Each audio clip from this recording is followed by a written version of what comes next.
Artinya dengan banyak yang mengklaim makam-makam dari di lain-lain tempat seperti Trowulan di Sulawesi dan sebagainya itu adalah makam dari Syekh Jumadil Kubro. Namun mungkin ada pernah mendengar bahwa di Juru Kunci di mana itu Pak, artinya bahwa di sini auranya lebih tinggi daripada makam-makam di lain tempat begitu Pak.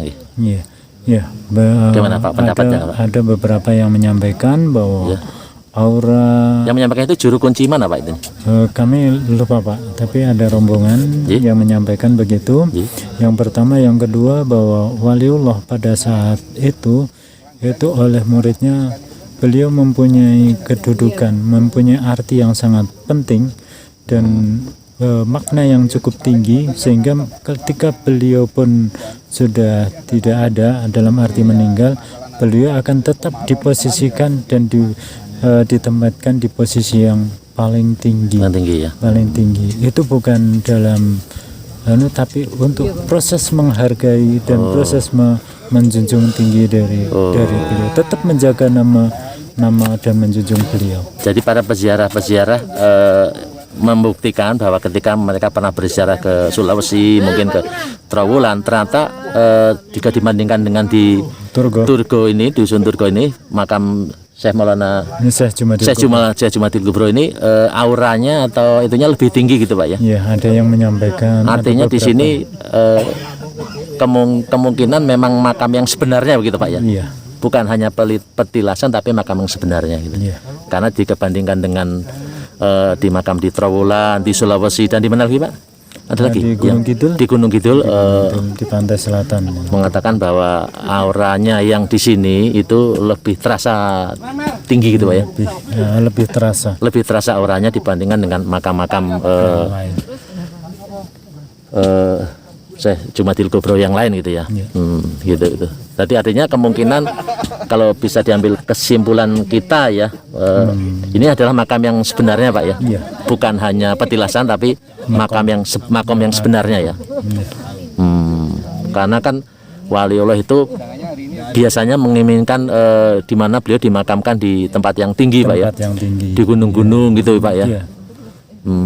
Seperti Sunan atau Muria itu juga di Gunung Muria. Gunung Muria ya. Iya, terus Syekh Subakir itu di Gunung Tidar. Jadi semua wali itu pada posisi-posisi yang tinggi.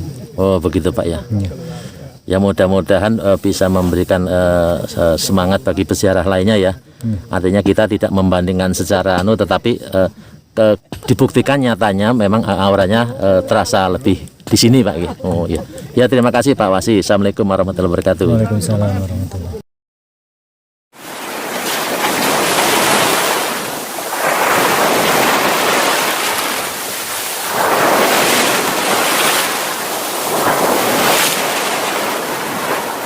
Assalamualaikum warahmatullahi wabarakatuh.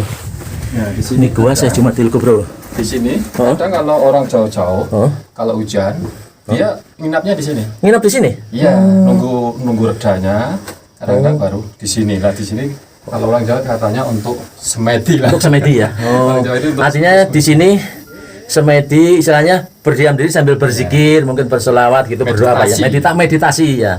Jadi kalau orang luar dari jauh sini pas dilalah di sini hujan, langsung berteduh di sini ya. Langsung di gua. Ini untuk duduk-duduk ini. Dan biasanya mereka sambil berteduh sambil berzikir. Monggo Pak Babinsa. Kita lanjut menuju ke makam ya. Makam atau petilasan dari Syekh Jumadil Kubro. Dulu masih segini. Ketebalannya ya? Maksudnya lubangnya. Oh lubangnya. Oh ini juga sudah mengalami diperbesar sedikit ya? Diperbesar ya. Oh jadi ini adalah Syekh Jumadil Kubro. Adalah kalau udah sini ini nanti kemana Pak ini? karena udah masuk wilayah Serumbung. Ke kanan ini nanti? Pakai tali ini? Wah saatnya bismillahirrahmanirrahim. Ini kita naik ke atas. Dulu dari bawah mulai tanjak itu pakai sini. Pakai ini? Pakai tali. Pakai tali ya. Jadi pemirsa ini saya ditemani Pak Babinsa ya. Di sini kita harus pelan-pelan pemirsa nih. Pelan-pelan sampai ke atas. Jangan dibantu luar biasa. dengan dibantu tambang kita di sini nih. Naik ke belakang. Saya sedikit membaca sejarahnya Pak di internet. Ya bukan sejarah sih sebetulnya, jelasinnya sedikit tapi asal beliaunya. Tapi yang kalau di sini kan saya nggak tahu nih. Agak error ini, dimatikan dulu HP-nya pemirsa. Error. Berziarah di makam beliau Syekh Jumadil Kubro pemirsa, ini bersama Pak Babinsa ini. Beliau menemani saya untuk berziarah mengenang Sepatu dilepas. Ikel Sambil ya. Wah subhanallah, Pak Babinsa sedang sholat duha ini ya, duhur. Sepatu kita lepas ini.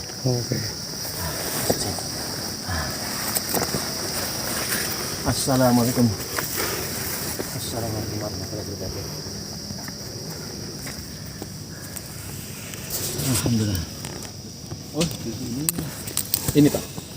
Silsilahnya Ada di tulisannya? sini. Ada tulisannya ya? Ini ada. Ada silsilahnya Pak Babinsa ya? Ada ini. Oh, jadi Jadi awal silsilahnya dari Kanjeng Hah? Sayyidina Muhammad Ya. Rasulullah Ya. ke binti Fatimah, Hah? terus ke Sayyidina Husain, Haji Husain ya? Haji Husain, terus di bawahnya Sayyidina. Haji Husain, ke Sayyidina Zainal Abidin, Oh iya, terus selanjutnya adalah ke Sayyidina Zainal Kubro. Zainal Kubro ya. Nah, terus di bawahnya Zainal Kubro, Syekh Sayyidina Maulana Muhammad Zainal Husain. Husain. Terus yang terakhir adalah Syekh Maulana Muhammad Jumadil Kubro. Oh, jadi Ini dah silsilahnya ya ini ya. Silsilahnya. Begitu ya. makam Ini makamnya nih pemirsa ini. Jumadil Kubro. Dan di sini ada silsilahnya ini. Silsilahnya beliau. Ya, di bawah ada nih. Tuh pemirsa ini. Orang kan tidak Ya. salah Ya. mengartikan. Iya, ini ada nih. Silsilahnya nih. Sampai ke bawah sekali. Syekh Maulana Jumadil Kubro. Syekh Maulana Muhammad Jumadil Kubro.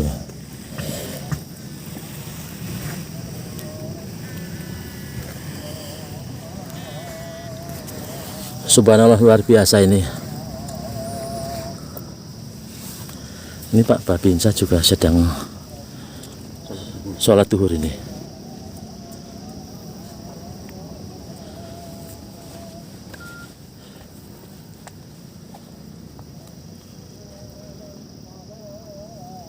Kalau nggak kabut, Indah sekali ya. Jadi Pak Babinsa ini kalau nggak kabut ini pemandangannya luar biasa di sini Pak ya. bisa melihat apa kiri kanan. Kalau sebelah sana sudah masuk wilayah Serumbung. Itu kalau dulu katanya ada Kaliurang Barat. Kaliurang Barat ya, Serumbung ya. Tapi masuk Sebelah sana ini Pak. Jadi sebelah sana itu maksudnya sebelah mana? masuk Magelang. Maksudnya barat, timur? Sana barat. Oh, barat ya? Daya. Barat daya dari sini Magelang ya. Ya. Serumbung ya. Ya, itu masuk desa Wonosalam. Wonosalam. Salaman. Salaman. Oh, Salaman. Ya, Salaman. Tapi ini yang paling ujung. Paling ujung ya. Kalau ujungnya Gunung Merapi ini, kalau di sana maksudnya Serumbung, Kaliurang Serumbung. Kan dulu waktu itu ada di sana, Hah? Klangon. Ya. Klangon itu ukuran 8-16 Iya. dulu di sana. Itu kan paling besar. Terus di Tulgo ini atau di Purwa ini hanya ukuran berapa ya? 48. Pernah digunakan upacara untuk tahun berapa ini? Tahun 17-an. 17-an. Ya. Oh. 2019. Mengenang ya. Ya. 2019 ya. Jadi waktu itu beliau sebagai intrupnya di sini. Di sini. Oh, gitu ya. Dulu. Kita ini yang mendirikan ini dari warga. Masih kuat ini Pak ya, bambu lama ini ya. Iya. Kalau ada itu ya baru 2 tahun.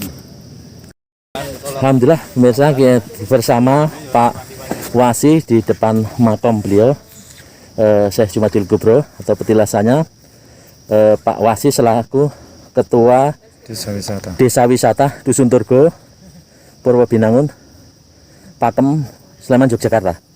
Bisa diceritakan Pak Wasi tentang makam ini Pak? Iya, beliau Agak sebenarnya, kenapa? ya, beliau kan berawalnya dari Majapahit. Dia ke barat-barat karena bersamaan Syekh Subagir. Karena Syekh Subagir itu kan di posisinya di Magelang, di Gunung Tidar. Jadi proses perjalanan beliau untuk ingin bertemu dengan Syekh Subagir, sambil dakwah di sepanjang perjalanan beliau menuju ingin ketemu dengan sahabatnya yang dari Timur Tengah. Nah, beliau beberapa waktu berada di Turgo ini, dan beliau untuk waktu yang agak panjang, menurut cerita itu agak panjang, beliau dakwah di wilayah sisi selatan lereng Merapi ini dalam beberapa waktu. Dibuktikan dengan di sebelah bawah sana, itu ada salah satu makam. Ada makam lagi di samping sini ya? Makam sinten Pak? Makam disampaikan itu Donowilopo. Donowilopo itu selaku murid atau dulu apa ya, yang derek ke beliau dari salah satu Donowilopo ya. Ya, dari Majapahit. Dia merupakan bagian entah dari prajurit ataupun mungkin penggawa dari Majapahit. Artinya Pak San mungkin Kiai Donowilopo Pak. Ya. Beliau murid setianya atau penderek Syekh Jumatil Kubro gitu Pak. Syekh Jumatil Kubro juga Syekh Subagir. Ya. Dan di sebelah bawah itu juga ada makamnya Syekh Subagir. Makam Syekh Subagir ya? Iya. Kurang lebih berapa kilo dari makam Syekh Jumatil Kubro ini Pak? Ini sebenarnya dekat Pak, cuman dengan akses yang cukup sulit ya. Dan tidak bisa diakses langsung dari sini. Sebelum 94 memang bisa diakses langsung dari sini. Dan itu ada rentetan antara makam Syekh Jumatil Kubro, makam Donowilopo, makam Syekh Subagir dengan Sendang Cuwu. Dan itu dulu satu rentetan ketika orang itu berziarah di Turgo ini. Jadi pada zaman dulu itu orang kalau berziarah di Turgo ini ke Syekh Jumatil Kubro, juga ke Syekh Subagir ya. Syekh Donowilopo, terus ke Sendang Cuwu atau Belik Cuwu. Belik Cuwu itu sejarahnya apa Pak? Beliau dari Syekh Jumatil Kubro dulu karena di sini adalah puncak bukit dan beliau tidak mendapatkan air, beliau berdoa dengan membuat dengan tangannya beliau menggali tanah, dan disitulah tuh bisa keluar air walaupun kecil tapi berjumlah 7 di situ. 7 ya? Iya, berjumlah 7. Mungkin 7 artinya ada mungkin ya? Secara Jawa istilahnya 7 itu apa ya? Ada pitu. Kapitulungannya tercapai ya, hajatnya terkabul gitu ya? Iya, pitu. Itu kan kalau di bahasa Indonesia 7, kalau dalam bahasa Jawa pitu. Pitu ada ngemu pitutur, ada ngemu pitutuh, pituah. Nah itu. Jadi nanti di situ mungkin mengandung filosofi, dia petuah, mengandung sebuah edukasi, keterangan yang pembelajaran yang ingin disampaikan. Tapi orang-orang dulu itu menyampaikan sebuah ilmu itu kan tidak secara vulgar semacam sekarang. Mereka dengan membuat sebuah perumpamaan istilah yang biasa disampaikan dengan istilah samudono. Iya, itu kalau dalam bahasa Quran itu semacam bahasa mutasabih. Jadi mengandung banyak makna dari situ. Oh, gitu ya. Ya, beliau menyampaikan bahwa itu merupakan pituahnya entah dari apa. Dari air itu biasa pada waktu-waktu yang lalu ketika mereka berdoa pada Allah dengan sarana air itu, mudah-mudahan apa yang menjadi hajat atau pengen sembuh dari sesuatu, menghilangkan dari sesuatu, biasanya beliau orang peziarah berdoa dulu di sini, berdoa di makam Syekh Subagir, baru mengambil air di Sendang Belik Cuwu. Belik Cuwu ya. Iya, baru pulang. Oh ya, luar biasa ya. Jadi artinya banyak sekali makna dan tanda-tanda ya, sinyal-sinyal dari wali-wali Allah ya, ulama terdahulu yang berkaitan di dusun Turgo ini ya. Mungkin yang ingin disampaikan lagi Pak Wasi ya, untuk peziarah dan untuk generasi muda yang berziarah di sini, dan juga himbauan untuk mungkin untuk melestarikan, Pak? Ya, yang pertama karena ini merupakan tempat beliau dulu di sini. Nah, otomatis disinilah tempat banyak orang berdoa. Jadi kami berharap nanti peziarah itu bisa menjaga etika dan menjaga norma, juga menjaga lingkungan yang ada di sini. Bertepatan dengan ini mau dipakai dibuka sebagai dibumingkan sebagai wisata religi. Kebetulan juga ini ditetapkan oleh ESDM sebagai geoheritage. Heritage, Pak, ya? Iya. Jadi ketika ini sudah di skenario Allah, skenario yang maha kuasa, bahwa sebelum ini dibuka untuk umum pun ini sudah dijaga dengan ketentuan menjadi heritage. Jadi sejarah alam itu harus terjaga, dan kita harus menjaga nilai budaya yang dulu ditanamkan beliau ketika beliau berada di sini. Ketika beliau berada di sini, waliullah itu mendapatkan karomah, mendapatkan barokah bukan dengan mudah, tapi karena ilmu beliau, etika, adab beliau, dan sifat jiwa, sifat ruhaniah beliau yang sehingga beliau bisa menjadi waliullah. Dan sekarang peziarah itu menurut kami bukan tempatnya untuk mendoakan beliau, karena beliau lebih dari dulu sudah lebih mulia. Tapi disinilah kita harus belajar mengedukasi, baik edukasi secara ilmu, edukasi secara adab dan sikap, sehingga kita bisa itibak terhadap kehanifan beliau. Mengambil suri tauladan, ya? Iya, mengambil suri tauladan dari beliau itu yang lebih utama. Ya. Dan kita perlu lebih mengenal beliau lebih jauh, sehingga kita bisa mengikuti, kita bisa mengambil pelajaran dari beliau. Jadi ketika kita berziarah adalah kita baik mendoakan beliau atau wali Allah, tapi yang lebih diutamakan adalah bagaimana kita setelah berziarah itu kita mengambil suri tauladan itibak yang baik dari beliau ini ya, sebagai wali Allahnya gitu ya. Oh ya.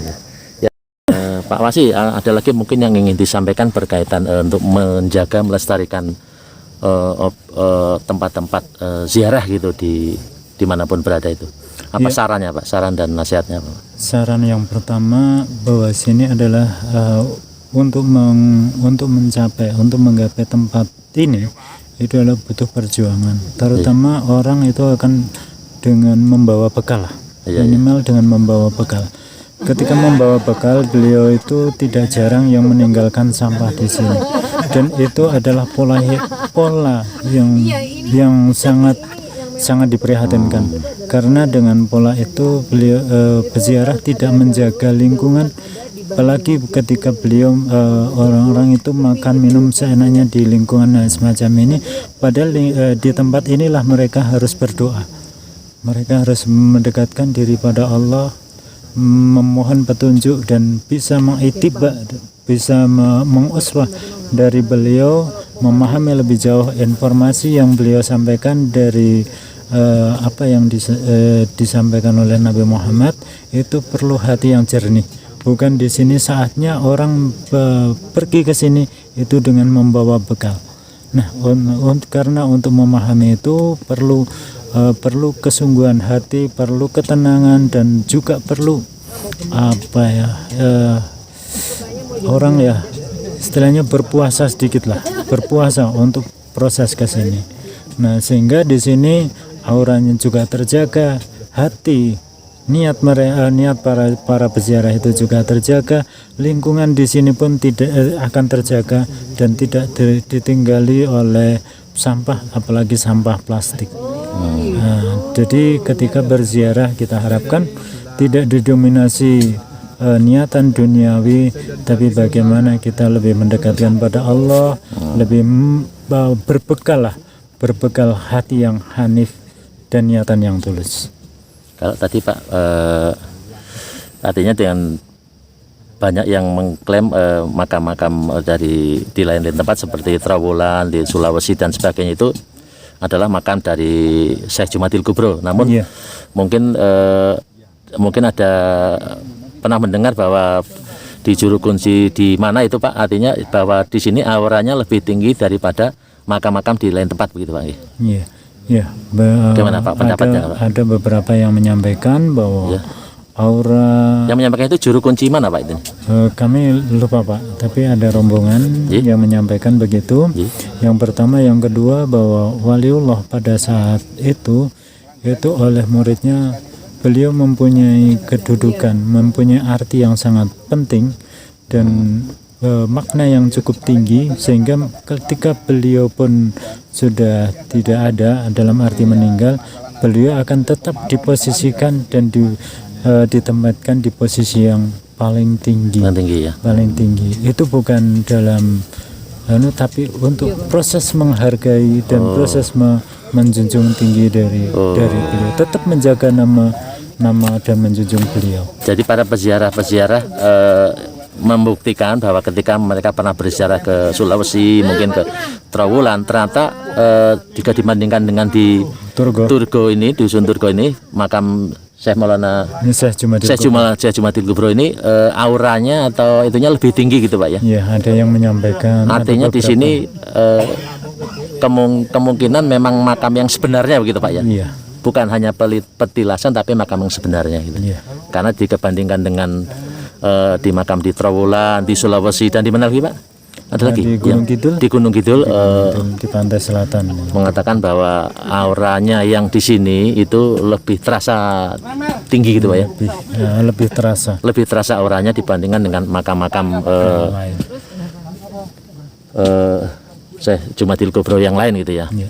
Gitu. Jadi artinya kemungkinan kalau bisa diambil kesimpulan kita ya, ini adalah makam yang sebenarnya Pak ya. Iya.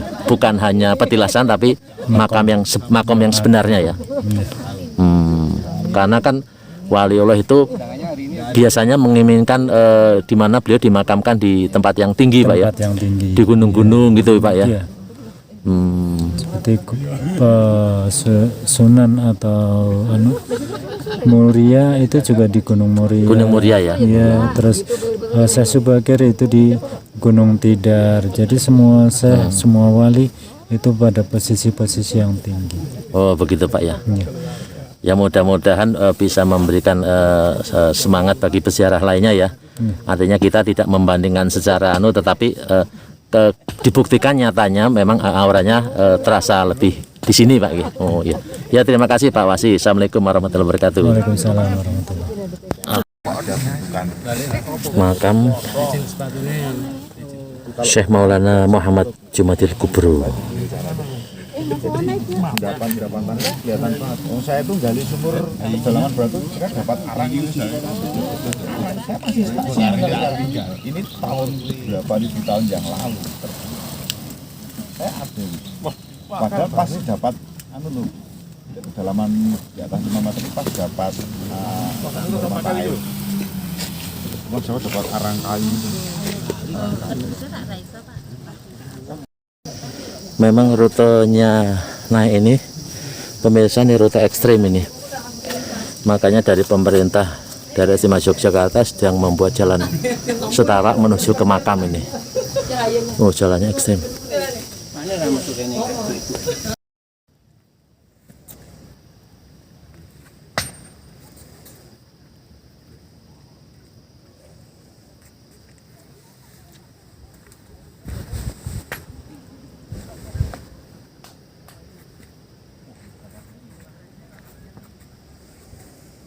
Alhamdulillah pemirsa MJTV dimanapun Anda berada, kita sekarang sudah selesai berziarah di makam beliau Syekh Jumadil Kubro ini. Turunnya seperti ini pemirsa, ini harus hati-hati ini